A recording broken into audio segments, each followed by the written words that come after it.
Fans are accustomed to seeing professional athletes get in trouble with the law every once in a while. With hundreds of athletes in the MLB, NFL, or the NBA, it's bound to happen even if it's in the middle of the season. But this is something more than a reckless driving ticket. This is more than a DUI. This is even more serious than, players that get in trouble for maybe hitting their spouse. What we're seeing out of the NBA, specifically the G League in the NBA, is pretty horrific. NBA G League player and girlfriend arrested in killing and kidnapping a woman found dead in the desert. And what makes it even crazier is that Chance Comanche, the guy who was arrested, he has already confessed to murdering this woman. Former NBA G League player confessed to woman's murder in Nevada, court docs say. Now, Chance Comanche, who was playing for the G League affiliate for the Kings, was immediately released after he was arrested. This is one of the most insane stories I've ever heard of. Update, former NBA G League player Chance Comanche confesses to strangling murder victim with an HDMI cord. So I guess he just had one laying around. That was the best thing to strangle this person with. But the story gets even more wild.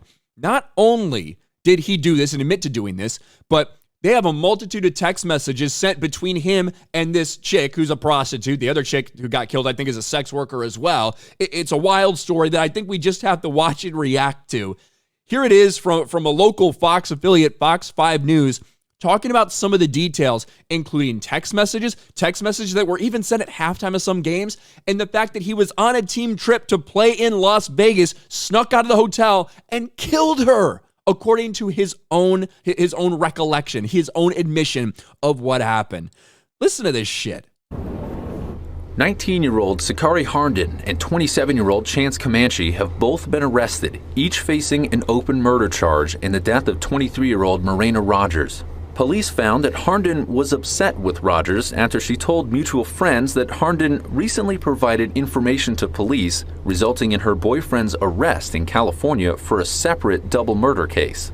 The report said a separate double murder case, which is what the 19-year-old prostitute basically was upset with the 23-year-old prostitute ended up getting killed for it. Jesus. Harnden contacted her ex-boyfriend Comanche, who was a basketball player for the NBA G League Stockton Kings. The team released him in the wake of his arrest. Together, they began plotting the kidnapping and murder of Rogers, as seen in text exchanges. Comanche started a group chat with Harnden that included a friend, identified by police as Trey, who asked what Comanche wanted done to the victim. Comanche responded with a coffin emoji, and Harnden with 2 peace sign emojis and a white dove. Trey eventually declined to be part of the murder plot, but Harnden and Comanche continued planning.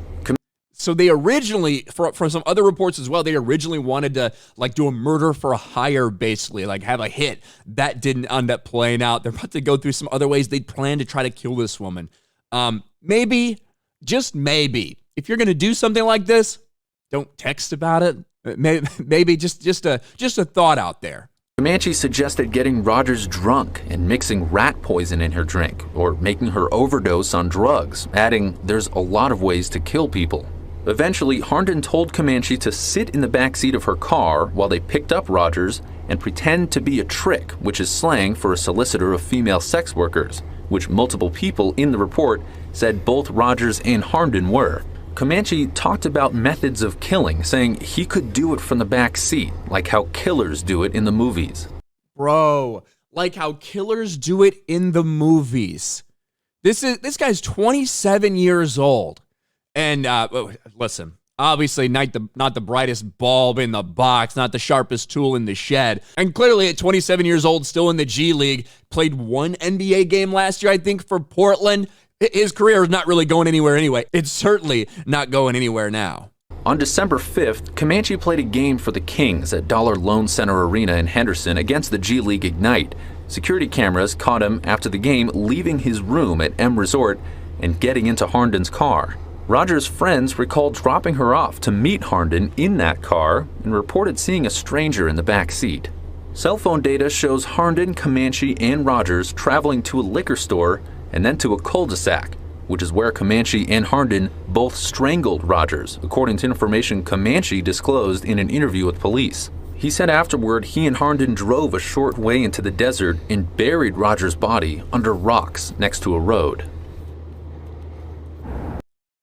there you have it. That's the story of a professional athlete, right? Somebody who is basically, for people who don't know what the G League is, it's kind of like the minor leagues for the NBA. It's a developmental league. It used to be called the D League, then it got sponsored by Gatorade, blah, blah, blah. But anyway, Chance Comanche obviously got released immediately by the Kings.